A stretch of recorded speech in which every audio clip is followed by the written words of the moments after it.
So, not having money saved me this year from not getting breast augmentation surgery. And this is absolutely no judgment to anyone who has plastic surgery procedures.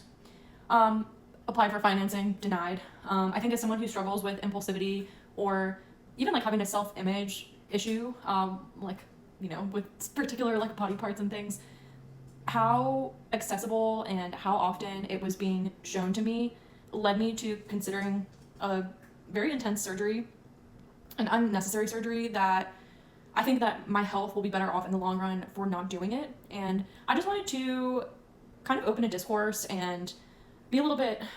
honest about the influence of TikTok and social media and how that played a role in me wanting a breast augmentation when I was in a vulnerable place in my life and in my mental health. I was just leaving a long-term relationship where I did not feel very valued. I feel like there were things that, like where my body was kind of picked apart, or, certain things where I just didn't feel good enough. And really after taking time to build my self-confidence and, reflect on those things, I was able to determine that this is not the right step for my health. I think that's something that helped me a lot was joining the breast implant illness group on Facebook. And, I decided that if I was really going to consider getting a surgery, which I had booked a consultation, I was looking up, international videos, international doctors, the procedures, the recovery, how I would take time off work, what I wanted my profile to be, all of this, extra burden I was putting on to myself and just saying that, this will complete me, this will fix me, this will, which I feel like we have to acknowledge. And I don't think that everyone goes into plastic surgery with, that mindset.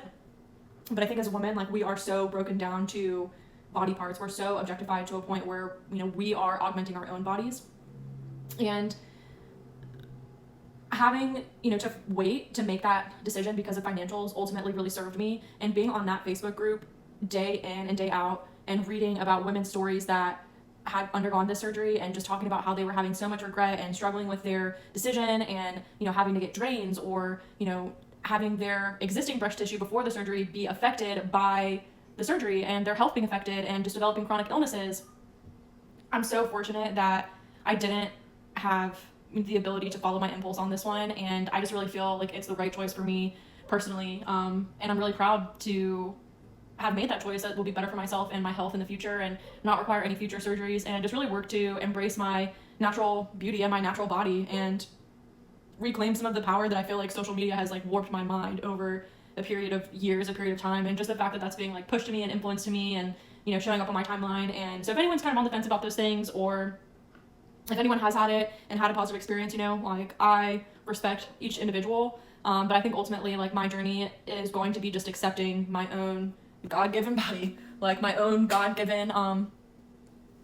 talents and myself as an individual, and knowing that my self-confidence is in such a better place now, and that after I healed from that relationship and I healed my self-confidence, that I'm just not interested